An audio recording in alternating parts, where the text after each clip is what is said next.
வணக்கம் மக்களே, எல்லாரும் எப்படி இருக்கீங்க? இன்றைக்கி நம்ம ரொம்ப சிம்பிளான ஒரு எக் சூப் பார்க்க போகிறோம். அதுக்கு நான் மஷ்ரூம் எடுத்திருக்கேன். நீங்கள் எந்த வெஜிடபிள் வேணுனாலும் எடுத்துக்கலாம். அப்புறம் முக்கியமாக முட்டை, வெங்காயம், கடுகு, கருவேப்பிலை, கொத்தமல்லி, பச்சை மிளகாய். இதுக்கப்புறம் வந்து தண்ணி முக்கியமாக தேவைப்படும். ஸோ தண்ணி எடுத்துக்கோங்க.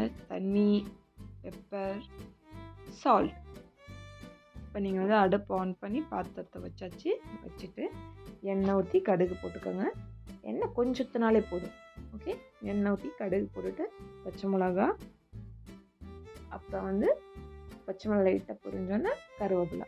இப்போ கருவேப்பிலை போட்டாச்சு. ஸோ இப்போ வந்து வெங்காயம் ஆட் பண்ணிடலாம். ஏன்னா ரொம்ப முருகலாகிடக்கூடாது எதுவுமே இல்லை. ஸோ அதனால் வெங்காயம் ஆட் பண்ணிவிட்டேன். இப்போ வந்து இந்த டிஷ்ஷை பற்றி சொல்லணும்னா ரொம்ப ரொம்ப சிம்பிளான டிஷ்.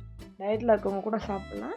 2-3 இன்க்ரீடியன்ட் தான் அதில் மெயினாக இருக்கிறனால சிம்பிளாக நம்ம வீட்டில் எப்பப்பெல்லாம் நமக்கு வந்து பசிக்குதோ அப்பப்பெல்லாம் செஞ்சு சாப்பிட்டுக்கலாம். வயிறு ஃபுல்லாகிடும். ஸோ இப்போ வந்து வெங்காயம் கிண்டிகிட்ருக்கோம். வெங்காயம் வந்து வெந்துருச்சு. இப்போ வெங்காயத்தோட வந்து நம்ம மஷ்ரூம் ஆட் பண்ணிடலாம். மஷ்ரூம் ஆட் பண்ணோடனே நம்ம தண்ணி ஊற்றிடணும், இல்லைன்னா மஷ்ரூம் கலர் மாறிடும்.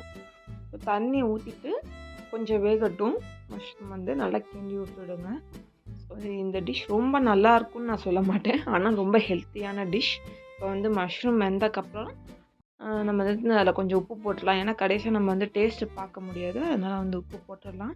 உங்களுக்கு எவ்வளோ தேவையான உப்பு வேணுமோ அது போட்டுக்கோங்க. போட்டுட்டு கிண்டி விட்டுடுங்க. ஸோ இப்போ வந்து மஷ்ரூம் வந்து நல்லா கொதிக்கணும். கொதிச்சோன்னே அடுப்பை ஆஃப் பண்ணிவிடுங்க.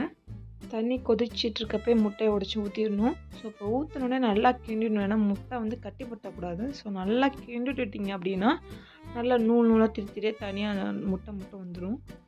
நல்லா கிண்டி விட்டுட்டு அது மேலே இப்போ வந்து கொத்தமல்லியை தூவி விட்டுடுங்க. இப்போ வந்து இது வந்து அப்படியே ரெஸ்ட்டில் விட்டுருங்க. ஒரு 5-10 நிமிஷம் பாத்திரத்துலேயே இருக்கட்டும். அந்த பாத்திரத்தோட ஹீட்லேயே இது கொஞ்சம் குக் ஆகிடும். அப்புறம் நீங்கள் வந்து என்னென்னா இதை நீங்கள் வந்து ஹீட்டோடு சாப்பிட்டா தான் நல்லாயிருக்கும். கொஞ்சம் சூடோடு சாப்பிட்டா தான் அந்த சூப் நல்லாயிருக்கும். ஆறிடுச்சுன்னா ரொம்ப நல்லா இருக்காது. ஆனால் ஹெல்த் வைஸ் ரொம்ப ரொம்ப நல்லாயிருக்கும். நம்ம பாடிக்கு ரொம்ப நல்லது. என் பொண்ணுக்கு ரொம்ப பிடிச்ச சூப் இது. நான் எனக்கு கொஞ்சம் பெப்பர் ஆட் பண்ணிக்கிறேன். தேங்க்யூ. Bye bye. இன்னொரு வீடியோவில் பார்க்கலாம்.